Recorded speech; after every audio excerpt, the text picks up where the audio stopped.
خو د پې عمل شروع کړو. تاسو وکتله بله ورځې بدقسمتۍ نه هغه یو ځای کې زنانه راوستې وي جنکۍ سنبال کړی وي چې دا هورې دي. العیاذ بالله څومره ظلم یې کړی دی، څومره زیاتی وشو. دا د نبي علیه صلات وسلام د میلاد ورځ دا دې ته محتاج و چې خلک پکې جنکۍ راولي، ډانسونه پکې وکړي، ګډاګانې پکې وکړي. په دې بنیاد باندې دواړه کارونه چې دي دا حرام دي. نو اوس عید میلاد النبي خو په مسلې کې جا ایجاد کو چې موږ کوو دا عمل دی او هغه احداث دی، دواړه یو حکم دی. په خپله باندې ایجاد کول دا هم ګناه ده او په هغې باندې عمل کول دا هم ګناه ده. بلکې حدیث کې خدا راغلی دي چې من وقر صاحب بدعة فقد اعان على هدم الاسلام، چې چا د بدعتي مولا احترام وکړو د هغه سره د اسلام په نړولو کې تعاون وکړو.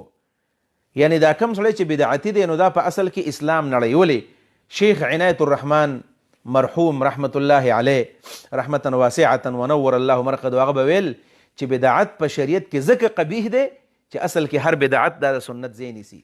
سنت به کډه کې چې بدعت راځي، سنت به پاتې کېږي چې بدعت راځي. په دې غرض باندې که چا ایجاد کو که چا عمل وکړو دا دواړه دا منکرات دي، دا بدعات دي، دا حرام دي، دنه به ځان ساتل غواړي.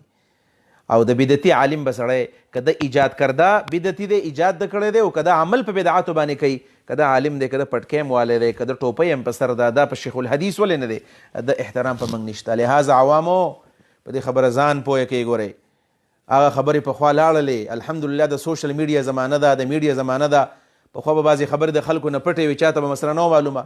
اوس الحمدلله دین علماو هم ښکاره کو، په دې میډیا باندې هم راغې.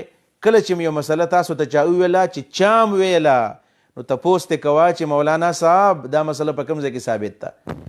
پرون موږ په دې لون خوړ کې یو پروګرام هلته مو وکړو، نو بیا رالو جامع تعلیم القرآن څخه کوټ ته، هلته علماو سره شیخ جمال الدین صاحب سره او شیخ محمد طاهر صاحب سره خبرې اترې کېدلې. نو یو عالم خبره مولانا جمال الدین صاحب وکړله چې یاره یو ځای کې مې تقریر کوو زمانه مخکې مولانا صاحب پاسېدو او په کراماتو باندې خبره کوله. نو په کراماتو خبره چې کوله نو ویل چې د حسن بصري په زمانه کې داسې وشوه، ورځ د کور نه راووتو جانماز یې داسې ګزار کو او د پاسه په هغې باندې ودرېدو او مونځ یې پرې وکړو. خلکو ویل چې وګوره دومره غټ بزرګ دی.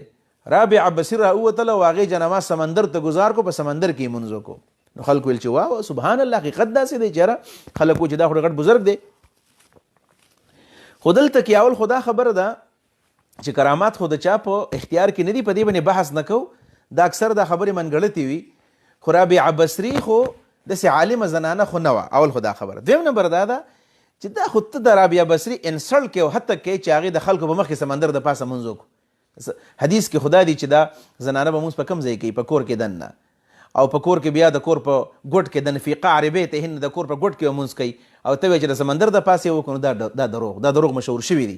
په دې بنیاد باندې چا چې دا بکواسیات کول دلیل ته غواړي، بغیر دلیل چا خبره مه منئ. انشاءالله تعالی دا دین سوچه دین دی، الله تعالی به راښکاره کوي او الله تعالی علما پیدا کړل او دا سوچه دین خلکو ته روان کو، خلکو ته یې ووایو.